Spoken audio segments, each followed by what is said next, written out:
Hello दोस्तों, आपके अपने YouTube चैनल ज्ञान आप में आपका फिर स्वागत है।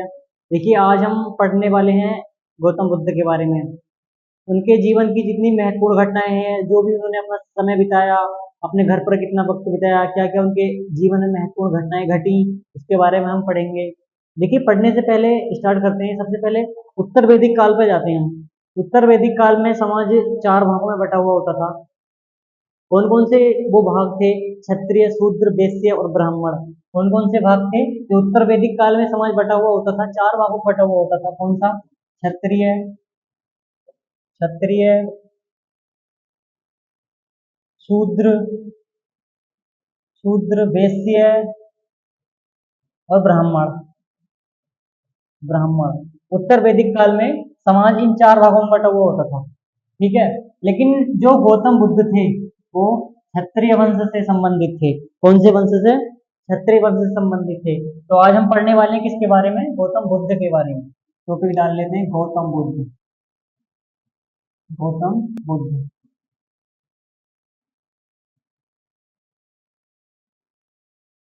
देखिए, क्षत्रिय, उत्तर वैदिक काल में समाज कितने चार पार्ट्स में डिवाइड था।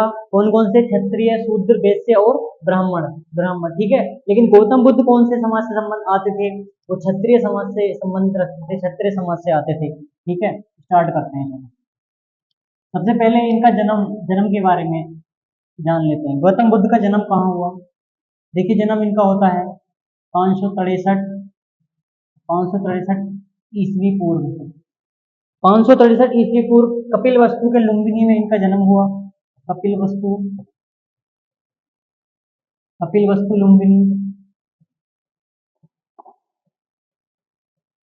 कपिल वस्तु के लुम्बिनी में 563 ईसा पूर्व इनका जन्म हुआ था।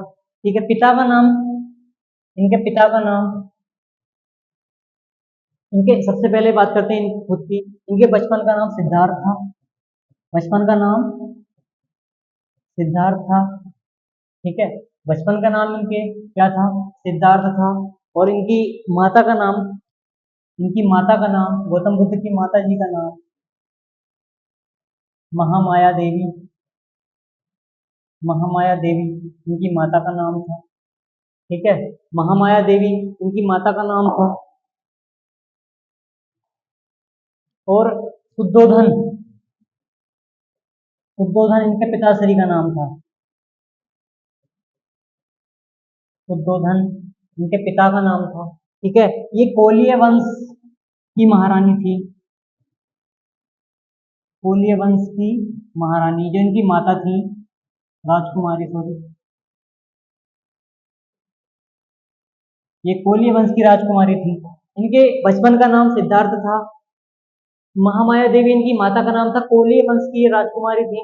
शुद्धोधन इनके पिता का नाम था। अच्छा, इनके बचपन का नाम था सिद्धार्थ। ठीक है, बचपन का नाम इनका सिद्धार्थ था। लेकिन गौतम बुद्ध अपना नाम सिद्धार्थ से बदल के इन्होंने गौतम बुद्ध रख लिया। ठीक है। उनके इनके 16 वर्ष के अवस्था में, 16 वर्ष की अवस्था में विवाह हो गया, शादी हो गई। ठीक है, 16 वर्ष की अवस्था में इन्होंने शादी कर ली। तो केवल जब ये 16 वर्ष के थे तो इनकी शादी हो गई थी। ठीक है, 16 वर्ष की अवस्था में इन्होंने शादी कर ली थी। और देखिए, इनकी जो माता थी, महामाया देवी,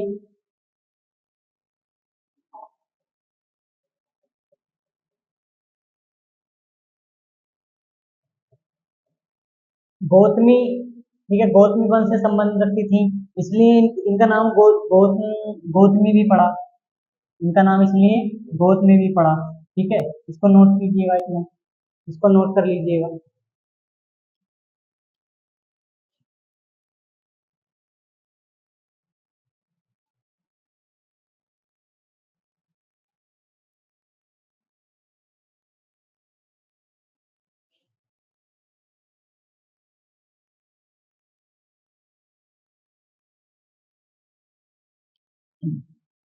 देखिए, आगे बढ़ते हैं। 16 वर्ष की अवस्था में इनकी शादी हो जाती है, विवाह हो जाता है। शादी किससे हुई थी? यशोधरा। इनकी वाइफ का नाम क्या था? यशोधरा। वाइफ का नाम क्या था? यशोधरा। ठीक है। इनकी वाइफ का नाम, केवल 16 वर्ष की अवस्था में शादी हुई थी, वाइफ का नाम था यशोधरा। इनको देखिए, जब इनका जन्म हुआ था, गौतम बुद्ध का जन्म हुआ था, तो केवल एक सप्ताह बाद इनकी माता की मृत्यु हो गई थी। केवल एक सप्ताह, इनके जन्म के केवल एक सप्ताह बाद इनकी माता की मृत्यु हो गई थी। इसलिए इनका जो पालन पोषण बचपन में वेल फेड किया था, पालन पोषण किया था, वो किसने किया था? महाप्रजापति।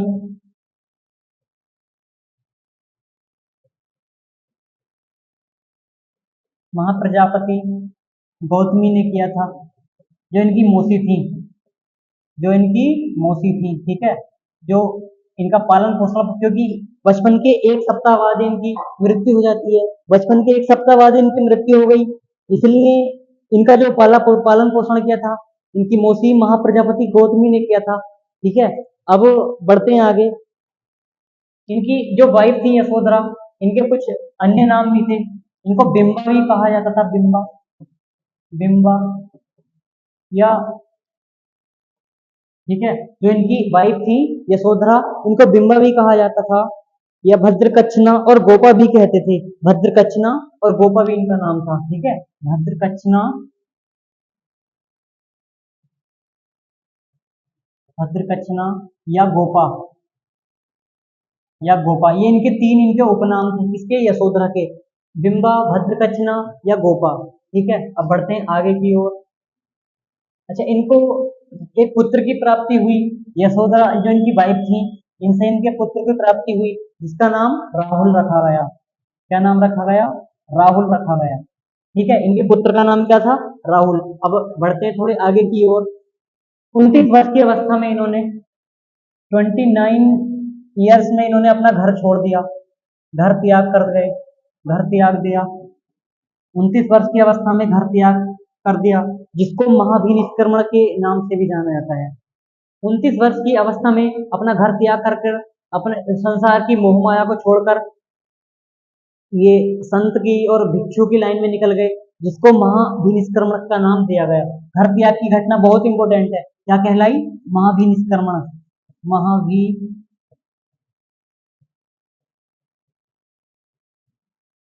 महाभिनिष्क्रमण, घर त्याग की घटना को क्या कहा गया? महाभिनिष्क्रमण किया कहा गया।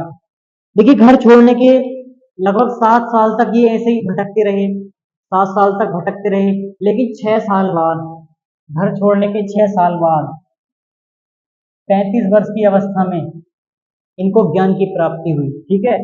पीपल का एक वृक्ष था, पीपल का वृक्ष था निरंजना नदी के तट पर इनको 35 वर्ष की अवस्था में ज्ञान की प्राप्ति हुई।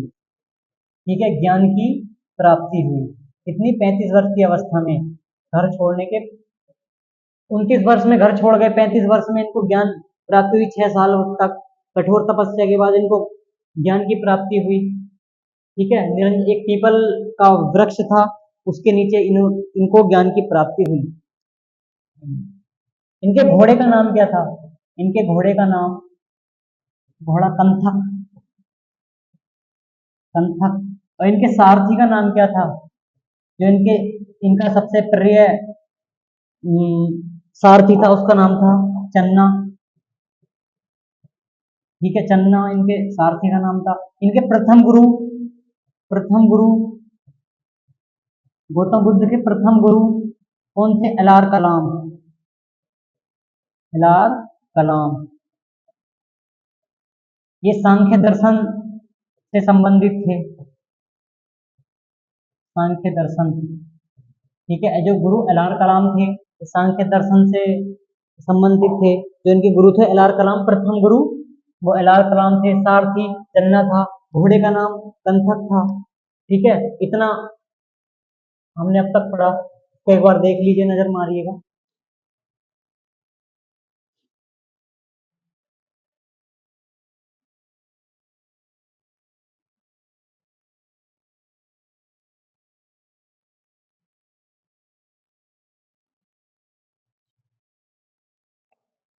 चलो आगे बढ़ते हैं, आगे बढ़ते हैं।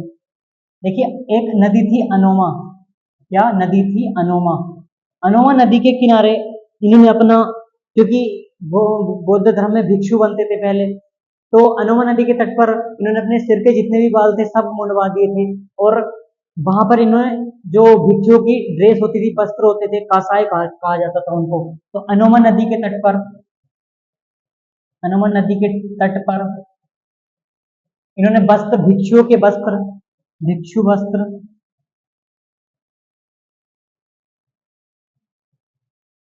कासाई को धारण किया, अपना सिर मुंडवाकर, ठीक है, कासाई, कासाई को धारण किया। अनोमा नदी के तट पर अपने सर मुंडवाकर सर के बाल उतरवा दिए थे, क्योंकि भिक्षु मुंडे हुए होते थे, बाल नहीं होते सिर पर। तो अपना सर मुंडवा दिया। और जो भिक्षुओं के वस्त्र होते थे उस वक्त कासाई कहा जाता था उनको, तो कासाई को इन्होंने धारण कर लिया, ठीक है, कासाई को इन्होंने धारण कर लिया। आनंद और उपाली, आनंद और उपाली,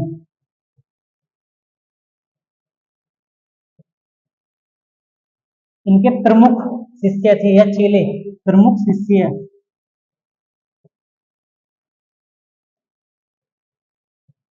हर गुरु का एक शिष्य होता है, चेला होता है। तो आनंद और उपाली इनके प्रमुख जो शिष्य थे। अच्छा, तीन राजा थे जिन्होंने, तीन जो महत्वपूर्ण राजा हैं, इतिहास में बड़े राजा माना जाता है, तो उन्होंने बौद्ध धर्म को अपनाया। कौन कौन से थे वो? प्रसेनजित, बिंबिसार, प्रसेनजित, बिंबिसार और एक उदयन, एक राजा था उदयन। इन तीनों राजाओं ने, इन तीनों राजाओं ने क्या, कौन सा धर्म अपनाया था? बौद्ध धर्म अपना लिया था, ठीक है। तीनों राजाओं ने बौद्ध धर्म अपना लिया था, प्रसेनजित, बिंबिसार और उदयन, ठीक है। अब बढ़ते हैं थोड़ी और आगे, इसको देखिए एक बार, इसको भी देखिएगा।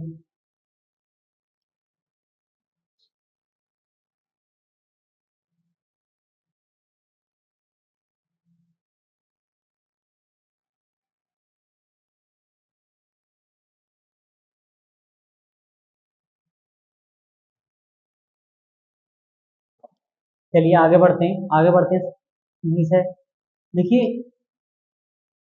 जो इनके हर धर्म का जब प्रचार करते हैं तो उनके अनुयायी बनते हैं, उनके फॉलोअर्स बनते हैं। मतलब धर्म को कौन फॉलो करता है, कौन उस धर्म में रहता है। तो इनके सबसे पहले जो धर्म में अनुयायी बने थे वो कौन बने थे? तपस नाम से, तपस और मालिक सर्वप्रथम बौद्ध धर्म के अनुयायी बने थे। जो इनके अनुयायी बने थे गौतम बुद्ध के, ये दो थे, तपस और मालिक। ये सर्वप्रथम इनके अनुयायी अनुयायी थे, सबसे पहले अनुयायी ये दोनों ही थे,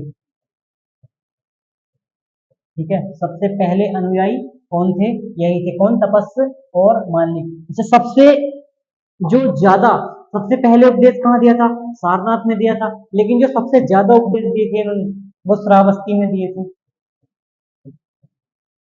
श्रावस्ती में सर्वाधिक उपदेश, सबसे ज्यादा उपदेश कहाँ दिए थे? श्रावस्ती में दिए थे, ठीक है। श्रावस्ती में सबसे ज्यादा उपदेश दिए थे। और मगध को इन्होंने अपने बौद्ध धर्म का प्रचार केंद्र बनाया था। किसको? मगध को, मगध को बौद्ध धर्म का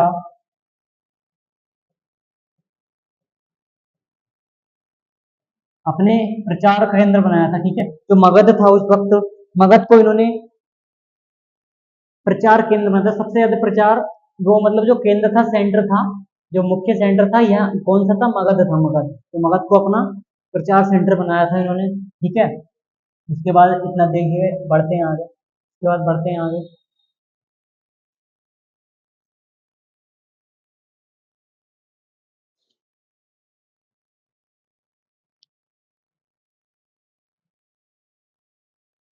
चलिएगा, देखिए सारनाथ में ही इन्होंने, सारनाथ में ही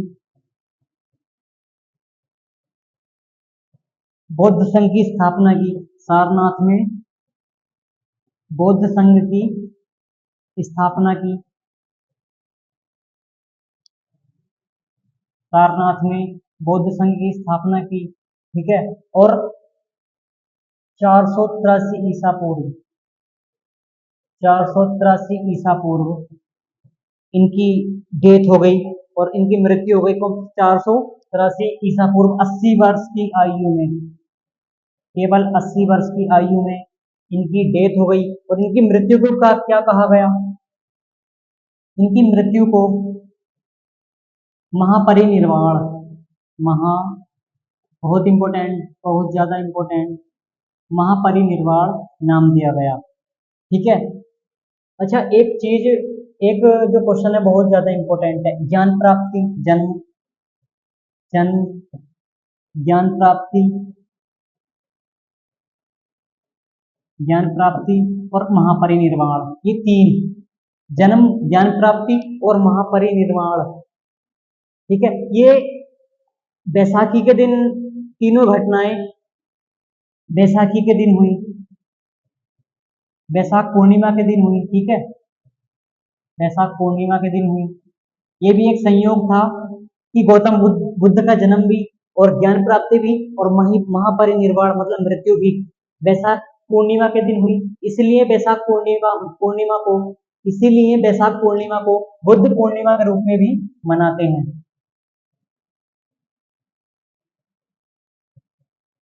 इसीलिए बैसाख पूर्णिमा को बुद्ध पूर्णिमा के रूप में भी मनाते हैं। क्यों? क्योंकि जन्म भी, ज्ञान प्राप्ति भी और महापरिनिर्वाण मतलब मृत्यु भी इनकी बैसाख पूर्णिमा के दिन हुई। इसलिए बुद्ध पूर्णिमा भी किस दिन मनाया जाता है? इसलिए बैसाख पूर्णिमा के दिन ही बुद्ध पूर्णिमा के रूप में भी मनाया जाता है। ठीक है। बढ़ते हैं आगे, बढ़ते हैं आगे। अगला टॉपिक क्या है? इनसे ही संबंधित है। ठीक है। उसके बाद 483 में इनकी डेथ हो जाती है। मृत्यु के बाद, मृत्यु के बाद इनके अवशेषों को, जो मृत्यु के बाद इनके अवशेषों को 8 भागों में बांट दिया गया।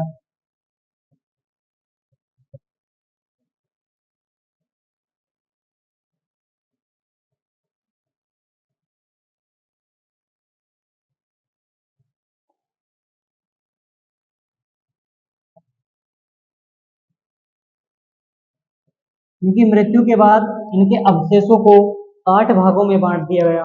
ठीक है। ये भी याद रखने का क्वेश्चन है, बहुत इंपॉर्टेंट आता है कि मृत्यु के बाद गौतम बुद्ध के अवशेषों को कितने भागों में बांटा गया? तो 8 भागों में बांट दिया गया। ठीक है। इसको एक बार नोट कीजिएगा।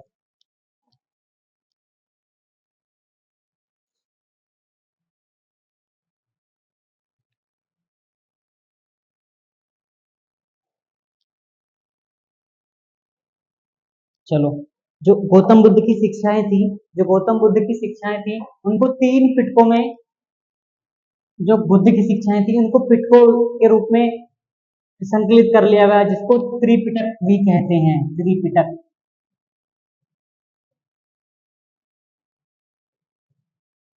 बुद्ध की शिक्षाएं। ठीक है।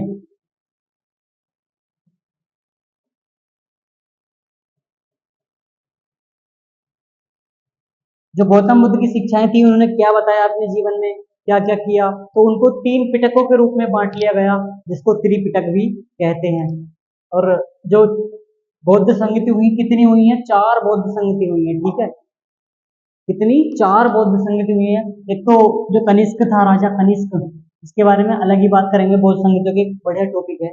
तो राजा कनिष्क था, सबसे आखिरी चतुर्थ वाली, चौथी वाली, जो 4th नंबर की संगति थी, वो कनिष्क के शासन में हुई थी। वसुमित्र अध्यक्ष थे और कहाँ हुई थी? कश्मीर कुंडल वन में। ठीक है। तो इसके बारे में ये एक अलग ही टॉपिक है। तो 4 बौद्ध संगीतियां हुई, बस इतना लिख लेते हैं, 4 बौद्ध संगीतियां,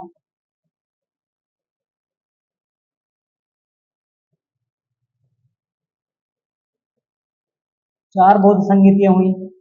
तो चारों अलग अलग जगहों पर हुई, अलग अलग उनके अध्यक्ष बने, अलग अलग राजा थे। तो दोस्तों, हमने इतना अब तक पढ़ा और आई होप टॉपिक आपको समझ में आया होगा। गौतम बुद्ध के बारे में हमने अच्छे से बात की, बारीकी से इनका जन्म, मृत्यु, वाइफ और पिता, पत्नी, पुत्र, सबके बारे में बात की। और आई होप आपको बातें समझ में आई होंगी। तो मिलते हैं नेक्स्ट टॉपिक में, तब तक के लिए जय हिंद।